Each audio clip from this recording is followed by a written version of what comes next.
বলিউডে যখন একটার পর একটা সুপারস্টার ক্যামিও নিয়ে তুমুল হইচই ব্যাটস অফ বলিউড ঘিরে, ঠিক তখনই নেমে এলো এক অপ্রত্যাশিত ঝড়। মামলা, বিতর্ক আর মানবাধিকার কমিশনের কড়া অভিযোগে এইবার বিতর্কের মুখে শাহরুখ পুত্র আরিয়ান খান এবং রণবীর কাপুর। 18 সেপ্টেম্বর মুক্তি পাওয়া ব্যাটস অফ বলিউড ছিল আরিয়ান খানের প্রথম নির্মাণ। শাহরুখ পুত্র হিসেবে প্রত্যাশা ছিল আকাশ ছোঁয়া, আরিয়ানও উপভোগ করছিলেন সেই সাফল্য। কিন্তু হঠাৎ করেই বদলে গেল সব। ভারতীয় জাতীয় মানবাধিকার কমিশন দায়ী করল এই সিরিজকে ই-সিগারেট প্রচারের অভিযোগে। কমিশনের অভিযোগ, রণবীর কাপুরকে দেখা গেছে ই-সিগারেট বা ভেপ টানতে।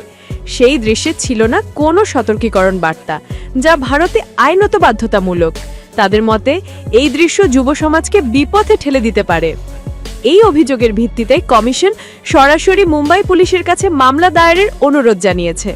শুধু নির্মাতা বা রণবীর নন, সিরিজ স্ট্রিমিংয়ের জন্য নেটফ্লিক্সের বিরুদ্ধেও আইনি পদক্ষেপ চাওয়া হয়েছে। তাদের দাবি, অবিলম্বে সিরিজ থেকে রণবীরের ধূমপানের দৃশ্য কেটে দিতে হবে। আর এজন্য ইতিমধ্যেই তারা নোটিশ পাঠিয়েছে তথ্য ও সম্প্রচার মন্ত্রণালয়ে। রণবীর কাপুর ও আরিয়ান খান দুজনেই এখনও এ বিষয়ে প্রকাশ্যে কোনো মন্তব্য করেননি। তবে বলিউড মহলে ইতিমধ্যেই শুরু হয়েছে চাপা গুঞ্জন। তবে একথা বলতেই হয়, এই কন্টেন্ট ঘিরে আগ্রহ যেমন ছিল চুঙে, তেমনি বিতর্ক এখন চরমে।